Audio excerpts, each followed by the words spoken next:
Environment और ecology की इस श्रृंखला में आप सबका फिर से स्वागत है। और इन्वायरमेंट और इकोलॉजी के क्वेश्चंस को सॉल्व करते हुए हमने प्रीवियस ईयर क्वेश्चंस को काफ़ी हद तक सॉल्व कर लिया है।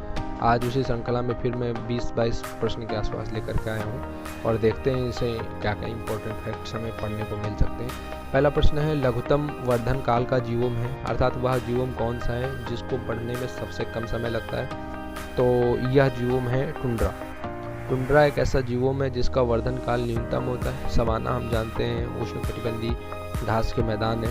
टैगा है और चैपरज वाज वन है, इनको हम लोग कुंज वन भी कहते हैं। उत्तरी अमेरिका में कैलिफोर्निया वाले इलाकों में पाए जाते हैं। अगले प्रश्न पर हम देख लेते हैं, निम्नलिखित कथनों पर विचार कीजिए। टैगा जीवोम कनाडा, यूरोप, एशिया के भागों तक फैला हुआ है। टैगा विश्व का सबसे बड़ा आर्थिक जीवोम है, बिल्कुल सही है।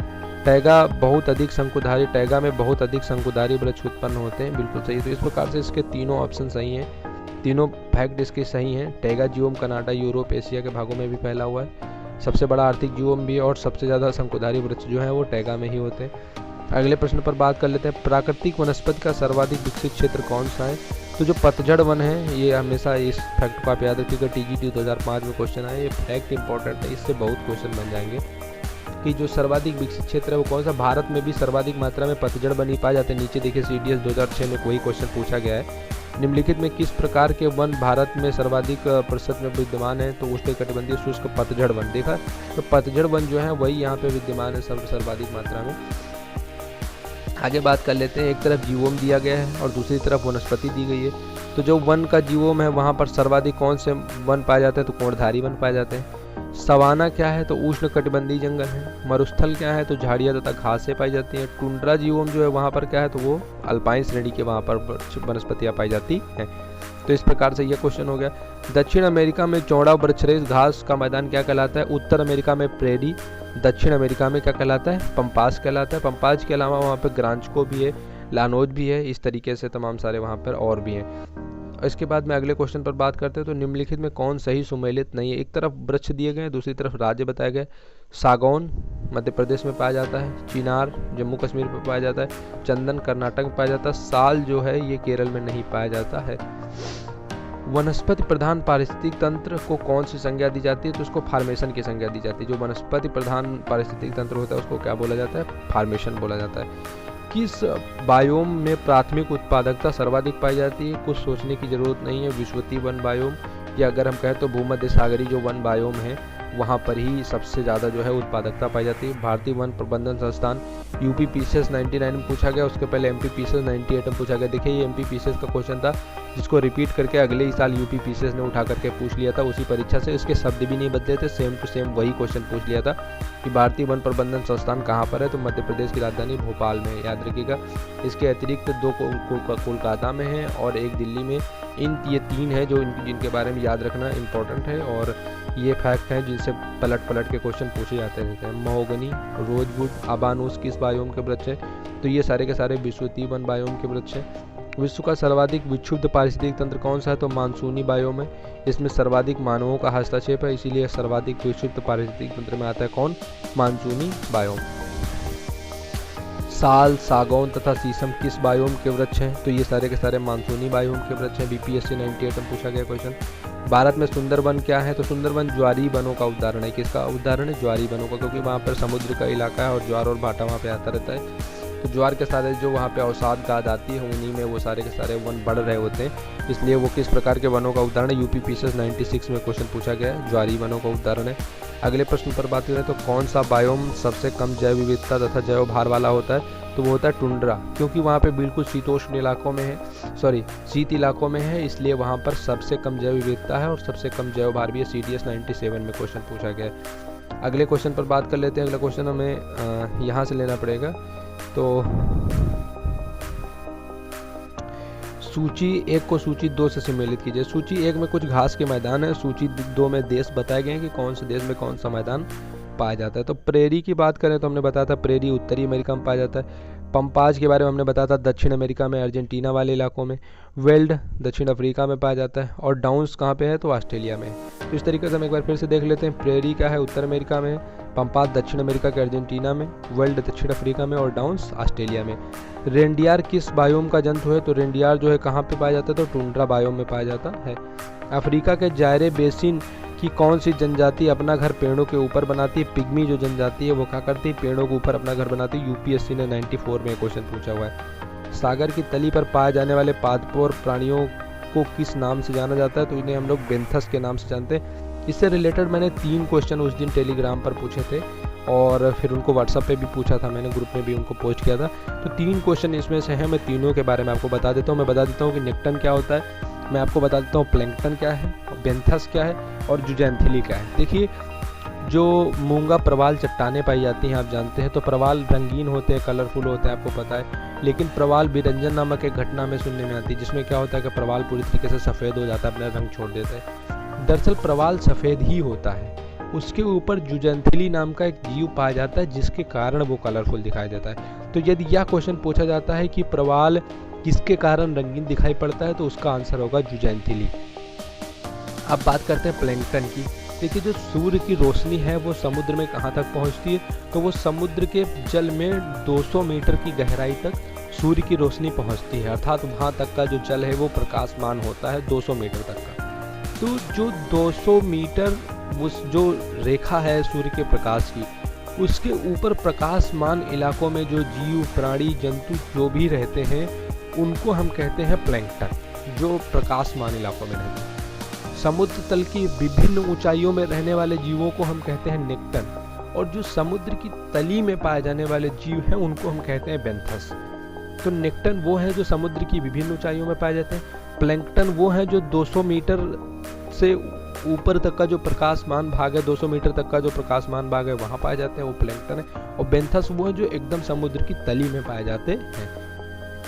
अब बात कर लेते हैं मैदानी क्षेत्रों में पारिस्थितिक संतुलन कायम करने के लिए वन आवरण का कितना न्यूनतम प्रतिशत चाहिए।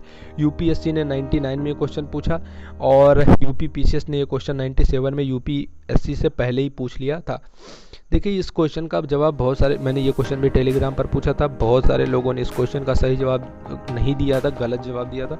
कुछ लोगों ने ही इस क्वेश्चन का सही जवाब दिया। मैक्सिमम ऑफ द लोगों ने इस क्वेश्चन में 33% मारा है। 33% इस प्रश्न का आंसर तब सही होता जब ये बात की जा रही होती कि आदर्श स्थिति क्या बताई गई है। यहाँ पर क्वेश्चन को अगर हम ध्यान से पढ़ें तो प्रश्न में पूछा गया है मैदानी क्षेत्रों में। जब मैदानी क्षेत्रों के लिए रूल है 25% का, अर्थात मैदानी क्षेत्रों में 25% इलाके में क्या होना चाहिए, वन संतुलन के लिए वन होना चाहिए, वन आवरण। लेकिन संपूर्ण क्षेत्रफल पर 33% होना चाहिए, मैदानी भाग में 25% होना चाहिए।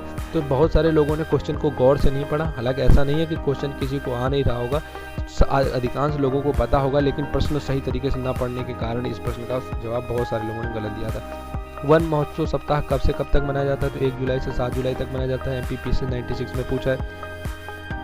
लानोज तथा कैंपोज किस घास के बायोम के अंतर्गत आते हैं, तो उष्ण कटिबंधीय घास बायोम के अंतर्गत आते हैं। ये क्वेश्चन यूपीपीसी ने 2001 में पूछा है। कनाडा में शीतोष्ण कोणधारी वन काटने का व्यवसाय करने वाले लोगों को क्या कहा जाता है, तो इनको लंबरजैक कहा जाता है। अगले क्वेश्चन पर बात कर लेते हैं। बीपीएससी ने 2001 में पूछा है।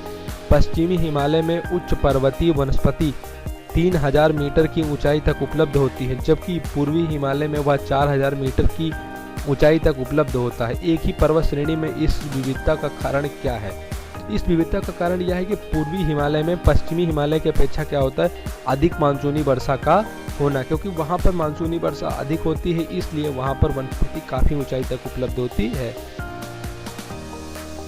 अब बात कर लेते हैं क्वेश्चन नंबर 25 पर। जैतून की फसल किस प्रकार की फसल है, तो जैतून की फसल भूमध्य सागरीय जलवायु की फसल है।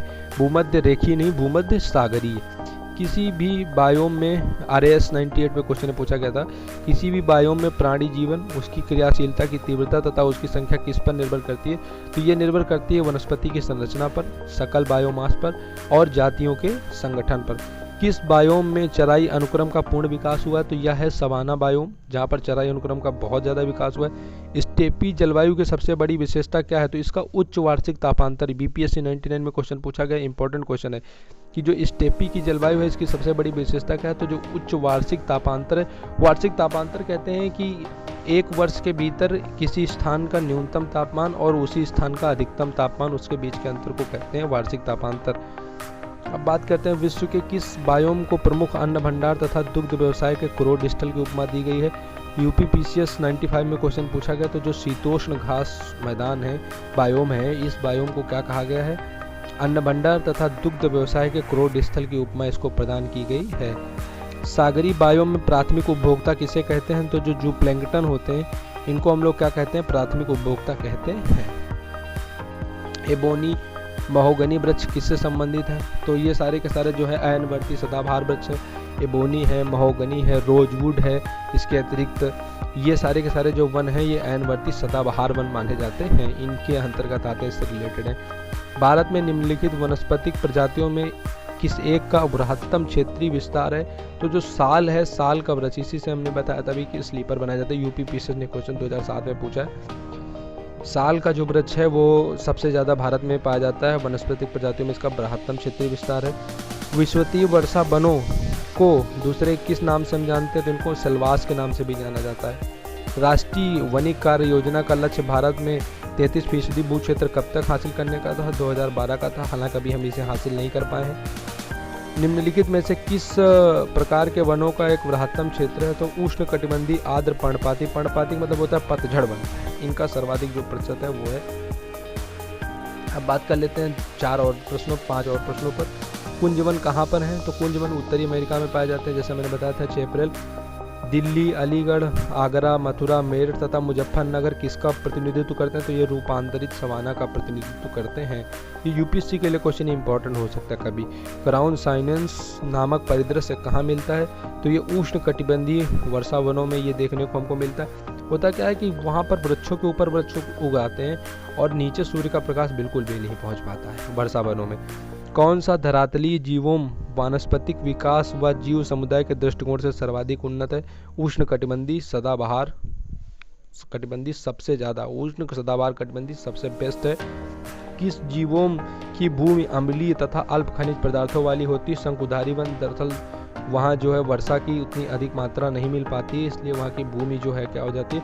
अम्लीय हो जाती है। दूसरी क्या है कि जो वहाँ पे उर्वरक पदार्थ है उनका अपक्षय इतनी ज़्यादा मात्रा में होता रहता है कि वहाँ की जो भूमि किस प्रकार की हो जाती है? अम्लीय हो जाती है। तो अम्लीय भूमि कहाँ पर पाई जाती है? शंकुधारी वनों में, पहाड़ी क्षेत्रों में पाई जाती है। तो ये था आज का सेगमेंट। यहाँ पे कुछ इंपॉर्टेंट क्वेश्चन पे हमने बात की। उम्मीद है कि इससे आप लोगों को ज़रूर फ़ायदा मिलेगा। अगर आप लोग टेलीग्राम चैनल से या फिर व्हाट्सएप ग्रुप से जुड़ना चाहें तो हमें कमेंट करके लिंक के लिए बोल सकते हैं। वीडियो आपको कैसा लगा कमेंट करके बताइए। वीडियो को लाइक करिए, दोस्तों के साथ शेयर करिए। Thank you so much.